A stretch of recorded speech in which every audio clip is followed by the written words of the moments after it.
10-70 വർഷമൊക്കെ ഒരു ഇരുമ്പ് കൂടിനുള്ളിൽ 70 വർഷം ഒരു ഇരുമ്പ് കൂടിൻ്റെ ഉള്ളിൽ ചിന്തിക്കാൻ കഴിയില്ല.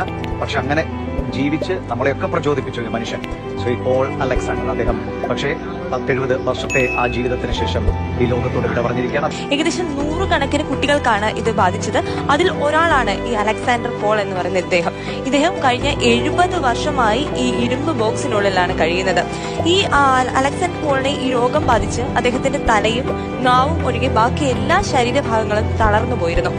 ഈ അദ്ദേഹത്തിന് സ്വന്തമായി ശ്വസിക്കാൻ കഴിയില്ല എന്ന് ഡോക്ടർമാർക്കിനെ തുടർന്നാണ് ഇത്തരത്തിൽ ഒരു യന്ത്രം കൊണ്ടുവരികയും ഈ അയൺ ബോക്സിനുള്ളിൽ അദ്ദേഹത്തെ കിടത്തി അദ്ദേഹത്തിന് ഈ യന്ത്രത്തിന്റെ സഹായത്തോടെ ശ്വസിക്കാനും അദ്ദേഹത്തിന്റെ ജീവൻ നിലനിർത്താനും ഡോക്ടർമാർ ഇത്തരത്തിലൊരു മാർഗം കണ്ടുപിടിച്ചത്. എടുത്തു പറയേണ്ട ഒരു കഴിവെന്ന് പറയുന്നത് അദ്ദേഹം ചിത്രങ്ങൾ വരയ്ക്കും. അത് അദ്ദേഹം വായിൽ ബ്രഷ് കടിച്ചു പിടിച്ച് ക്യാൻവാസ് അടുത്ത് വെച്ചാണ് അദ്ദേഹം വരയ്ക്കുന്നത്. ഇതൊക്കെ വെച്ച് നോക്കുകയാണെങ്കിൽ നമ്മളൊക്കെ എത്ര ഭാഗ്യവന്മാരല്ലേ.